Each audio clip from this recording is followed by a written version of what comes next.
Stephen, Ricky, hi. Rob from Sky Sports. Congratulations on your new post. What was it that convinced you to swap a team 16th in the Championship for one 3 places and 3 points below that? Obviously, it's Stoke City is a huge club. I think where it's currently at in the league isn't ideal. It's not where we would have expected to have been either, probably at the start of the season. I think it's the opportunity though to come to a club that has got a bigger profile. It's got more facilities and infrastructure that I think gives me the chance as well to improve as a coach and as a manager and a head coach. So yeah, I think that was what made the decision. It was a big decision, but I think it's the right one. Yeah, I was just about to say, you said a big decision there. How difficult is it to walk away from something and somewhere where you've had so much success, built such a great affinity with the supporters? Yeah, it was really, really tough. Probably the toughest decision I've had to make in my career. Obviously, being so settled down there in the southwest, me family, my wife and my kids loved the area.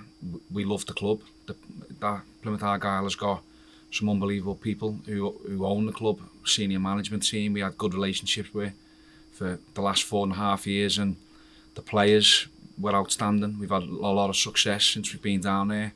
Most importantly, the fans. I had a brilliant relationship with them, so to leave all of that behind was a tough call because it was going so well. But as I said, I wouldn't have done it if I didn't think that this was an opportunity that I didn't want to pass up. First impressions on what you've got to work with squad-wise, and whether you think it's going to be minor tweaks or major surgery moving forward? Well, in the short term, it's going to have to be just try and get progress. So minor things in the immediate. We've got a few games over the next few days. The Christmas period's really busy, and then obviously, as you would expect, the team behind are on with the January recruitment process and whatever. But what I do think is that we've got a really talented squad.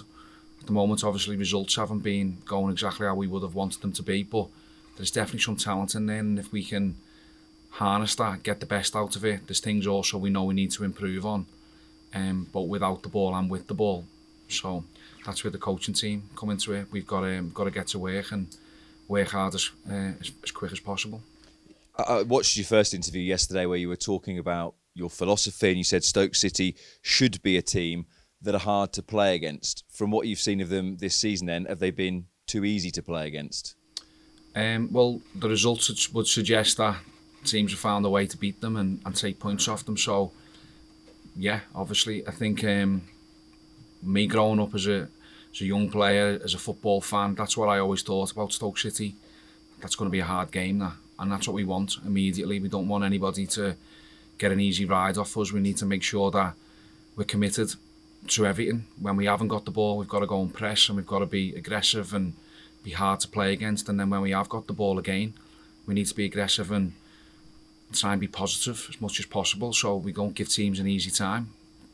Can't be easy to play against. So yeah, that'll be the message to the players and obviously to the fans. That's how we'll try and go about it.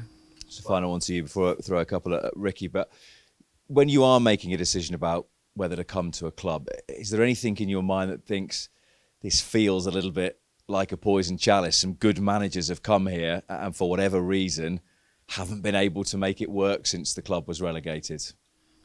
Obviously, I'm aware of that, but I believe in what I do. I believe in the processes and the structure of how we like to work. I think I can make a success of it. What I would say is that I know that the previous manager, Alex, was here for 16 months. The previous manager for that was here for a few seasons. So it's one of them. I need to try and make my mark on it as much as possible. And yeah, work the way we've been working. What we've been doing over the last 4.5 years, 2 years as a manager, has obviously proved successful. So we'll try and continue that process and hopefully we see an equal amount of success. Good luck. Thank you. Ricky, what is it about the man to your left that impresses you so much? Yeah, well, first of all, we had a profile that we were looking for. And ultimately, I'd say Stephen was our standout candidate in every aspect. So we kind of created a 5-point process looking at various different areas where we wanted to judge each candidate. And there was a vast range of about playing style, philosophy, youth development, and some key aspects what we want our head coach to look like. And Stephen acquitted himself and gave articulated some really passionate answers that made him quite easily a standout candidate. Just to reflect on the final question that I asked Stephen, can you put your finger on why some very good managers and head coaches have come here in recent seasons and not been able to turn things around and get a grip of the club? Well, first of all, I've been here just over 12 months, so it would be not wise of me and unfair for me to comment on previous managers.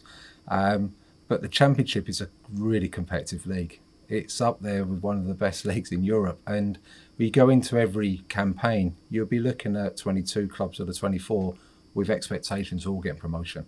So that's the level of detail. That's the standard of the competition we're in. And that's why it's so great. That's why it's such a attractive competition. It's an attractive league, and so many fans want to support and watch, and it's televised all around the world because of that, because of the prize at the end of it, which is so rich as well. So I think that's part of what's going on at the moment. But regarding the last 12 months, we've tried everything we can, and we will continue to do that going forward. And I'll be here now to really support Stephen and give him everything he needs, both on and off the field. Just a final one from me then. Obviously the ambition is to get this club back into the Premier League. Is that too much to ask this season? We've seen teams come from a long way back in recent years to get themselves up into the playoffs. Yeah, we've got no timeline. We're not going to put and make big statements here today. That's not about that. We want to see progress. We know what progress looks like. We've got areas to judge that against. So what does that look like? Some indicators, both on and off the field. And if we can see that at the end of the season, then we'll be both in a really good place going into the summer, attacking the new season. Thank you. Hi, good afternoon. My name's Dan from the BBC. Just go back on some recent history with Stoke City. You've been talking about that theme the last few questions, but since relegated, it's 16th, 15th, 14th, 14th, 16th. The fans haven't had much to cheer. What hope and ambition can you give them that maybe they'll actually stop coming back in numbers and really have a team to get behind? Yeah, that's obviously something that we'll have to work really hard to try and do. And the best way for us to do that is to get the team as organised as possible and play a style of football that, firstly, everybody enjoys watching, and secondly, wins. So that's going to be the aim. Now it's going to take everybody to be on the same page. The recruitment team, as I've said, the players, the coaching team, everybody involved with the club. We've got to do our best to turn them types of stats around, because a club of Stoke City's size and stature probably shouldn't be in them positions in the leagues, yeah. I'm sure in your job interview you mentioned ambition and where you want to take the club. Promotion must be the ultimate aim, even if it's this season, it's the next one or the one after that. Well, absolutely, yeah. I'm ambitious. I'm obviously a young manager who wants to go to the top, and I believe that this club has got will give me the opportunity to compete at the top end of the Championship. So if we get everything right off the pitch, then we'll have a chance, and if we get everything right on the pitch, then, as I say, the results will improve. So that'll be the ambition, and we'll give to absolutely everything we can to achieve that. You played against Stoke just a few weeks ago with Plymouth. How useful has that been in terms of analysing strengths and weaknesses of the squad you inherited? Yeah, it has benefited us. Obviously, it was quite recent, so we're quite meticulous in how we plan, so we knew a little bit about the players. So it didn't take me long to get on first name terms with the majority of them. We know, as I said, there's some really talented players in that group. So getting in today, first day on the training field with them today, and coaching and telling them what we're about and what we expect, kind of from them both on and off the pitch, was quite easy, yeah. So apart from the wind, it was really windy today, but yeah, it was really good, and we look forward to tomorrow's session and then on to Saturday's game. I'm sure you get used to the wind. Final question from me. Some interesting fixtures coming up against sides in and around you. Millwall and then Birmingham City. Can you just tell me your thoughts about those couple of games coming up? Yeah, the big games. We had something similar at Argyle. Teams in and around each other in the next few weeks playing one another, so it's important that we try and come out of them on top. So the planning, as I've said, will have to be right. We'll have to get the messages across the players as best as we can. We know our performance on Saturday probably isn't going to be perfect, exactly how we want it, because of the short space of time that we've been here, but as we've said, if we can see some progress, then we'll be happy. And looking forward to seeing Wayne Rooney on Boxing Day? Yeah, can't wait. Friends? yeah, a long time ago we used to be pretty close. Obviously we haven't seen each other for a little while now since I coached back at Everton and he was playing there, but yeah, I'm sure they'll might have a beer or two after the game. Thank you very much. Good luck. Thank you. Hi, Angela, Not FM. Welcome to Stoke City. Thank you. Given that you've got such a short time before the game against Millwall, how important will the existing staff, not the staff you brought in, be to planning and preparing for the game? Yeah, they've been great. So credit to Paul Gallagher and Alex Morris and the lads who've took charge of the game as well. In the last couple of results, they've actually got a point against Swansea and conceded late on. That should have maybe won that game, and got a real credible point away at West Brom again. The performance was good, so they've done really well. And then this week they've helped us loads. So asking things about what the players are like, character-wise, best positions, etc., mood in the camp. I think it's important when obviously a relatively big new staff have come in like we have, that we still have some people who've got connections to the club and understand what's been going on, because they can give you some valuable information. So yeah, they've been great. You've brought some staff with you. What are the strengths that they'll bring to the club? All different types really. So Mark Hughes, who's my assistant manager, he's someone who I've known for a real long time since we were kids, so somebody who I can trust. He's got a real good footballing brain. He's not long retired from the game and joined me when I first took the manager's job at Argyle. So yeah, has done well for 2 years of being me sounding board and bouncing ideas off. And then brought in Peter Kavanagh as well, who's mainly has had an academy upbringing, so really good with technical detail.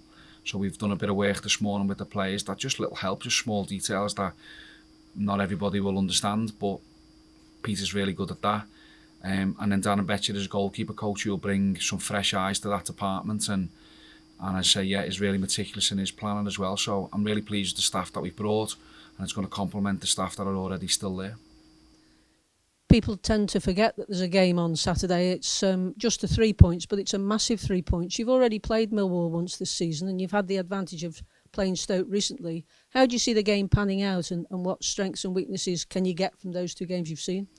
I think Millwall are a really difficult team to play against. I watched them last night actually when they played Leicester, and I thought they'd done really well. Obviously we've played them already this season, come up against them, and yet they're really well organised. They're aggressive when how they defend, and then they counter attack and transition really well from them types of areas, and they're a threat from set plays. So we have to be aware of what they're all about. We'll get that message across to the players again tomorrow and try and, as I say, make sure that the planning is everything's being spoken about and there's no surprises, but we know it's going to be a tough game. And finally from me, the objective clearly is to get Stoke away from the relegation and get them further up the table. What message can you give to the fans? Because it's not going to be as easy as everybody hopes. No, it won't, and nothing that's worth doing it ever is easy. I think the message to the fans would be to try and stick with us. It's not going to be perfect. It's not going to be an overnight fix where all of a sudden we're playing free flow and attacking football that's going to win loads of games. It's going to take time. It's a process, and as long as I think the fans see us putting that effort in and see some signs of that progress, then we'll be okay. Thank you. Dave Lee from Moorlands Radio. Welcome to the club, and I'm sure on Saturday you'll get a very good welcome from the Stoke fans. You'll be very welcome here. But the job is one of the toughest in the league, it has to be said. I mean, Stoke have had 7 managers in 6 years, and some have only lasted a few months. So you'll have to hit the floor running. Are you prepared for that? Well, I'm confident in my own ability. I think, as I said before, we've had some success since I've been a coach, and I believe in what we do, and I'm committed to that. I'm quite consistent with how we work, whether that's off the back of an amazing result or a poor one. I think you have to be consistent to your players with your messages, and if you do that, then you might get some consistent results. So yeah, I am prepared for it. I think I wouldn't have come here, I wouldn't have entertained it if I wanted to stay safe, I would have stayed at Plymouth Argyle. I understand the size of this job is a big job, and it's going to be a tough one, but hopefully I'm up to the challenge. The last manager that Stoke pinched from Plymouth was Tony Pulis, if I remember rightly. You've got big shoes to fill. Yeah, absolutely, yeah. He did okay here, didn't he? Yeah, promotion in 2 years. Absolutely, yeah. So, no pressure. Yeah, Thank you, Ben. thank you. Hi, Pete from the Sentinel. Your home form in particular at Plymouth was outstanding. Is that transferable, and what's the key behind it? I hope so, yeah. I think what stood out to us at home in particular, and playing games at Home Park, we were always really positive. I would say we were that as well away from home, especially last year. We got some really good results away from home. This year, the standard of the league has been more difficult to win games away from home, but yeah, your home form is key. And as I say, you want your fans to come in, you want your fans to see that the team are playing with passion and energy, and are playing some good stuff that they like to watch. But if we can do that and the fans can get behind it, then I'm sure that they'll come back in the numbers and support the team. That's what we've had to do. We didn't sell out the stadium in the first year that we were at Argyle, but it's sold out now every week, so hopefully we can have something similar. Without going into the nitty gritty of what formation you're going to play, I think I read, might have been an interview you did a couple of years ago, that each club has different systems that suit them, or fans that buy into different ways, that buy into different styles.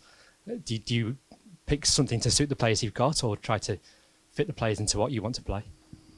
So ideally, how I would like to work would be in the starting the season recruiting for a system, because I feel as though you then don't mess your recruitment up if you're trying to get players who fit your attributes and how you want to play.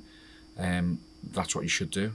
So we will try and do that in the next window if we can. But I've got an idea of how I want to play. I believe in it. Explain that to the players today. And as I say, it won't be perfect overnight, but it's going to take time. And as long as the players are prepared to buy into that and work every day on the training ground and play with that intensity on the training ground, then that'll transfer over onto the pitch. So yeah, it's one step at a time. And it is, 10, 11 days until the transfer window. I mean, this might be a question for Ricky. How is recruitment going to work with this kind of reshuffled structure as a head coach rather than the manager? Very little change regarding the process, to be honest. First meeting was already taken place yesterday. So we have a head of recruitment. You're aware of Jared Dublin, and he's got a team of scouts. He's been preparing for this window from the end of the summer window, and we're ongoing with talks regarding how we strengthen the squad. A presentation's been done over the last few weeks, and we represented it yesterday to Stephen and his team, because that's how we work. We're a collaborative approach. We all want to work together. And that'll be how myself and Stephen will be going forwards. And Stephen would have seen yesterday probably a 10-slide document with various players, and he hasn't got time to do that within 24 hours. So it's there, and then it's a talking point, and then we'll attack the window with a joined-up approach. So I'm here to support Stephen, and that process doesn't change. So share the credit or the blame, however it works. Share the credit or the blame. No, I think we have direction, and I will take direction of some areas off the field. But regarding is it a one-man show? It's not a one-man show. It's about working together and a collaboration regarding coming to an end point. That's what I'm referring to. Can you explain the difference between a head coach and a manager? Yeah, I think, and I've seen that, and I imagine this will be a talking point regarding the way football is now, and the industry has evolved, and the modern day sporting environment has evolved. We have to evolve with that, and you see most common appointments at the moment are head coaches. I think it's also around the profile of the candidate, and you can quite clearly, and you'll find out very, very soon in press conferences and see Stephen along the side of the pitch. He's a coach. He wants to coach, he wants to lead the team, he wants to be the head coach. So naturally that's the title that fits for Stephen, because that's his style. He wants to be on the field, He wants to be in the meeting room, reviewing games and watching players and getting game plans ready. And then he will be supporting myself on how the training ground operates and how do we get down to games and etc. things like that. So that will be areas that I will run, and that will be areas that will come under my my guidance. Is that how you see it, Stephen? You're able to focus on coaching the team? Yeah, absolutely, yeah. I think that's one of my strengths. I love being out on the grass, and football clubs the size of this, and it can't just be run by one person. There's too much going on. So, but as Ricky said, having a joined up approach is so important. Everybody's got to be on the same page. Everybody's got to want the same outcomes. So that's how we'll try and do it. That's how we've done it previously, where I've just come from. So nothing really has to change. Last one to Ricky. The club had a long reputation for being really stable. I guess everyone's desperate to get back to that over the next few years. It's a club famous for its stability. Yeah, and exactly, and we want that. We'd love to build on that, but we also know that the supporters and the club and everyone, all the key stakeholders are wanting results as well. So it's that balance of instant success, but also long-term planning, and that's what hopefully I can provide, some long-term, and we can start to build and develop and then ultimately help Stephen and his team and his staff to get the results on the field.